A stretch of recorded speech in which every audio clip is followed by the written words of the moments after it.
Hi, everybody. I'm Dr. Christopher Barker. Welcome to Holding Space. And I'm a New Jersey licensed clinical psychologist, and we like to talk about topics related to therapy, healing, psychology, pretty much anything in that genre. Today, I have Dr. Noushin Hart, who has a really unique experience with being able to bring healing and medicine together because of her lived experience with depression, which again, I also have. And I think a number of people who are in our field have had some type of encounters with their own traumas. And I think that's largely what inspired me to branch off and do the work that I'm doing now on complex trauma. And I think whenever we can bring a personal perspective, not only does it give us a greater understanding of what somebody comes to us with, but also a greater understanding of the field in general. So I don't want to talk all this time. And this is your hour, Dr. Art. So if you want to tell us your story and what would you like us to know? Sure. Thank you. Thanks for having me. So, by training, I'm a radiation oncologist. And in 1994, I immigrated to the United States. I'm originally from Iran. And when I started my internship, I developed insomnia. I had some difficulty with sleeping a few years before that, but it was resolved with meditation. But very hectic schedule of internship, night calls and everything really made it terrible. And like a good Western medicine doctor, I thought I'm going to go see a psychiatrist and they're going to give me a pill and everything is going to be fixed. When I saw a psychiatrist at age 35, for the first time, they put a questionnaire in front of me that asked whether I have been sexually abused. So at age 35, for the first time, I acknowledged that I have had that experience. However, I was so disconnected from that experience because I have completely suppressed it that Mm, I had zero emotion attached to it.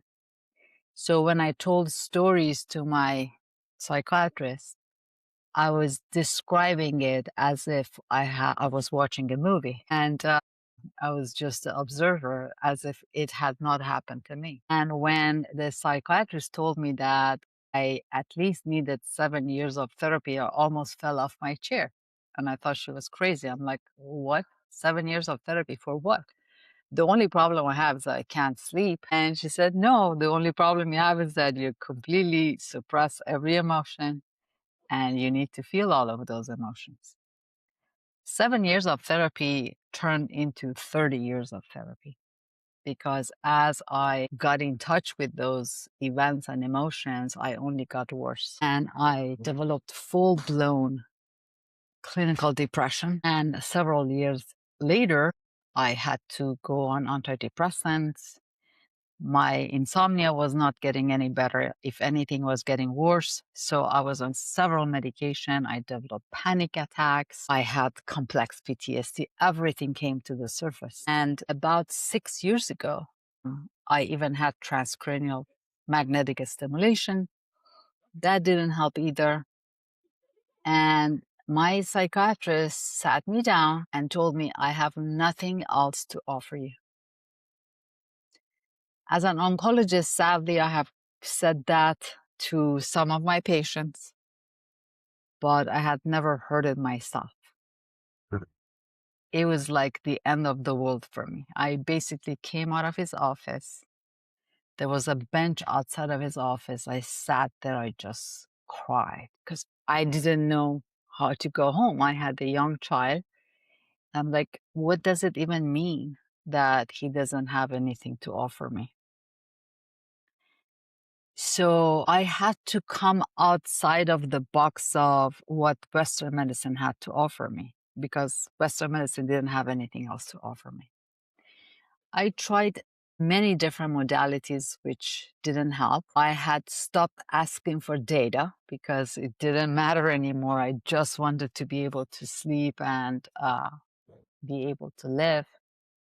Two modalities showed up in my Facebook and I tried them, and I believe that they saved my life.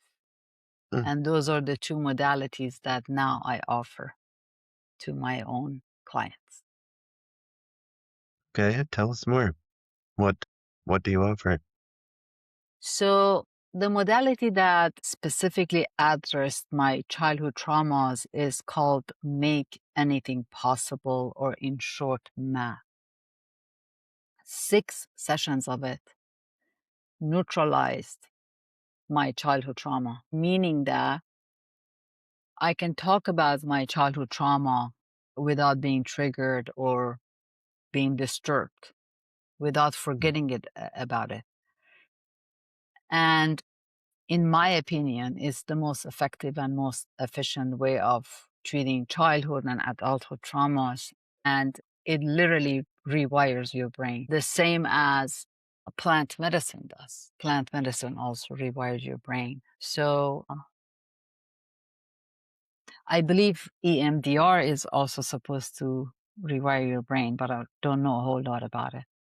Yeah, I to a had certain done, extent. yeah, I had done EMDR too, and didn't rewire my brain. But so that's one, Make Anything Possible map. The other modality is called Kundalini Activation Process, or CAP, which is not specifically for childhood trauma or anything. It is a modality that just raises your vibration. And we are all energy, I believe. And our emotions have different vibrations, our thoughts have different vibrations. And I believe even physically, the difference between health and disease is just a difference in vibration. Disease is a very low vibration state of being, and health is a very high vibration state of being. And I have been doing CAP now for 6 years as a recipient, and as a facilitator, I have been offering it for 2 years. And these two modalities have completely changed me as a person. Shortly after these two modalities, I was able to stop all of my medications. I sleep like a baby. I am the happiest I have been in my life, as if I had never had depression or insomnia or PTSD. And that is just so magical to me that I thought I have to be able to offer this, because 6 years ago, I felt so helpless and hopeless. I felt like I was damaged good and there was no hope that I would ever get better. And now I feel that as you and I are speaking, there are people who are there. And I'm so glad you're doing this, because I just want to tell people that there's always hope. I'm that's a really positive message, and yes, that is one thing that I want to get across to people is that there is always a way. We not many people know about MAP. Probably a little more about Kundalini. Would you tell us more details about how it worked for you? Sure. So I want to give you a little bit of history. The founder of MAP is a French psychotherapist. Her name is Colette Stryker, and I live in Houston and she lives in Houston. She had some cases, patients who, despite therapy and everything that she could offer as a therapist, were not getting better. And she came across a book by a Canadian therapist. His name was Gary Flint, and he had created this method that she find interesting. And she and her son went to Canada, and he trained them in his method. And then he gave them the authority to do whatever they want to do with it. And then he passed. And based on that method, Colette and her son created MAP. The way it's done is that, first of all, it can be done online, it can be done in group, because there's no storytelling. So I share how she treated me. So all she was asking me was to bring into mind the image of one of incidents of my sexual abuse. And obviously I had suppressed many of them. I had just a few that I could remember. Mhm. And then she asked me to close my eyes and just give, before the session started, give her a number. Like, when you see that picture, how uncomfortable that image makes you, and rate it from 0 to 10, 10 out of 10 being obviously the worst, and 0 out of 10 being no discomfort. And I was at 10 out of 10. And then with muscle testing, she was getting yes and no's from my higher self. And there's a very comprehensive chart. MAP has a very comprehensive chart that with getting yes and no's from higher self of the client, we will be guided as where in that chart we need to work on. And then the coach gives some instructions to the higher self, simply neutralize this, neutralize that. And I was just amazed that in a matter of 10 minutes, my 10 out of 10 negative reaction to that event dropped to 2 out of 10. Mm. And then, in addition to that, something happened that in MAP we call Google search. So my higher self was opening this file that anything related to sexual abuse was coming up. The memories that I had suppressed during the session were surfacing. And then I was telling her, oh, now I remember this, now I remember that. And then she said, okay, now picture that, whatever you remembered, and give me a number. And then she works on that. And then emotions come up, and obviously she works on emotions. It's as simple as that. And as much as 30 years of therapy carried me for 30 years, right? I moved a lot in the United States, and I had new psychotherapists, and I had to repeat my stories over and over again, which was very unpleasant, especially because the negative emotions attached to them were not neutralized. So every time I talked about them, I would get upset and triggered, and then I couldn't sleep that night, all of that. So the beauty of this was that even though I would have an image in my mind, there was no telling stories. And there was so much shame associated with being sexually abused that telling stories was very uncomfortable.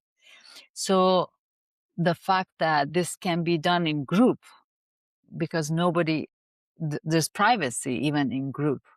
So that is also a positive. It doesn't need to be in person. It's done online. Even though me and Colette both live in Houston, all my sessions were done online. Mm. Well, that's really interesting. It sounds a little like, I mean, I know one of the things we do with EMDR is basically having an image, and then as Uh-huh. we talk about the image, and then this is where it gets different, is when you talk about the image, you're also getting bilateral stimulation, which is Uh-huh. supposedly working through the neural pathways. But I mean, in this method, it sounds like you don't even have to talk about it again, which is interesting because I find that really fascinating. That is one of the things that is so hard for people, is having to talk about the trauma is essentially going back to the trauma. You're Mhm. reliving it, you're re-feeling it, you're having all of the thoughts and feelings, and as you describe it, you're remembering details, and the details are coming out, and they're not addressed at the time. And so that method is different in the sense that you think about something, you assign it a number, and again, in EMDR, we like, say, where is it in your body on scale of 0 to 10? But you assign it a number, and then you deal with it directly internally Mhm. instead of having to talk it out and Right. relive it, get Mhm. re-traumatized. Right. Really interesting. I like that. That is really a different way of looking at things. I I know that it can be a healing experience by going to therapy on a regular basis and having the safety of knowing that that person is there for you. Mhm. But again, re-describing it without having any direct, I guess, technique for dealing with each thing as it comes up is going to be really hard. Mhm. So how about Kundalini? How did that work for you? So, first of all, I want to make a distinction between the modality that I have experienced and offer with other Kundalini modalities. There are many, many Kundalini modalities. So, the Kundalini activation process, or CAP, is a method that is based on ease, meaning that the person who is experiencing this modality does not make any effort at all. The way it's done is that it's done with music. So the client lies down, closes their eyes, and I, as a facilitator, create a playlist, which is about 60 to 90 minutes, minimum 60, maximum 90. The songs are not nothing special. I found them in Spotify, but it's a co-creation between me and the energy, Kundalini energy, meaning that it's very intuitive. And I create that playlist for every session. It's not like I create a playlist and play it for all sessions. It's just for every session I create a different playlist. So because I have been doing this as a recipient for about 6 years, when I listen to that playlist, I get activated, and then I transmit energy to the client. So, for example, with Kundalini yoga or Kundalini breath, the client themselves, they're making an effort. There's movements or some kind of breath, and they try to activate the Kundalini in the root chakra, and then they try to bring it up to the crown. With CAP, the transmission happens through crown and goes down towards root, and one by one opens the chakras. And once the energy is flowing smoothly without any blockage, it becomes a wheel. Now, what a client can experience during a CAP session could be 20% of time what they falsely call nothing. They thought they lay down and listen to music, but the energy is doing something. About 40% of time, there would be involuntary movements in the body. And when I say involuntary, they can stop it, obviously, but they are not initiating the movements. Mm. And about 40% of time, they have an internal journey very similar to plant medicine, because CAP is all about increased secretion of DMT. So they can have absolute like plant medicine kind of internal journey, seeing fractals, seeing colors, seeing, some kind of internal experience. Mm. But at the end of the day, what happens is, as I said, raise vibrations. So overall, their physical, mental, and emotional health improves, and things start changing in their lives, because the universe's language is language of vibration. So we can, people have been trying to manifest things since the movie Secret and the book Secret came out. They're trying to do it at the level of thought. So I want this. But vibrationally, they're not resonating with what they want. And the Mm. universe is not answering to what we say we want. It responds to our vibration. So if I'm coming from a place of lack, if my vibration is lack, there's no way I'm going to become rich by manifesting money, because my vibration is lack. I can only manifest abundance when my vibration is at the level of abundance. When CAP raises your vibration, spontaneous healing can happen, and everything good, such as joy, anything good that has high vibration without any effort on your part, shows up in your life. That's interesting. I mean, I've known other energy work people, and they describe something similar. I mean, even with different techniques, but being able to feel the energy and being able to manifest that is really important. And there's something similar that goes on, I think, with any good therapist and client, in that there is a sort of a symbiosis of energy that happens. I feel with a person. You can call it empathy, you can call it vibration sharing, you can call it whatever you want, but we have a connection if it's working. Yes, And that's the right. thing that makes that time and time again. I mean, we're always trying to validate what we do. I think it's more of an art than a science. Sorry, psychology, but that's the way I see it. And the the studies that are done on what works in terms of the healing technique, is one of the major things is being able to have that relationship with the therapist so that there is a Right. healing presence. And Right. I find that hard to do virtually, but in person, it's much easier. But even virtually, you can have a Mhm. connection. And that Yes. connection, I Yes. think, is a shared energy that you can Yes. bring together. Yes. That's really Absolutely. fascinating. Even locations, like you go to a place and just like it because you're resonating with the level of vibration of that place. And there are places that you go, there's no logical explanation. You just don't like to be there. True. I had that experience a couple of years ago. Some of my ancestors are from Scotland, and Mm. I've done some tracing back, and I gone back to like 1790 for when they came over here, and my son and I just kind of on a more or less not really something we've been planning for a long time, but we went to Scotland, Uh-huh. and I can't tell you, it's just like there's a place sometimes that you've never been that just feels like home. And so Hmm. I think there is something about Yes. place too, Yes. that there is an energy in place. Very true. Very true. Yeah, that's fascinating.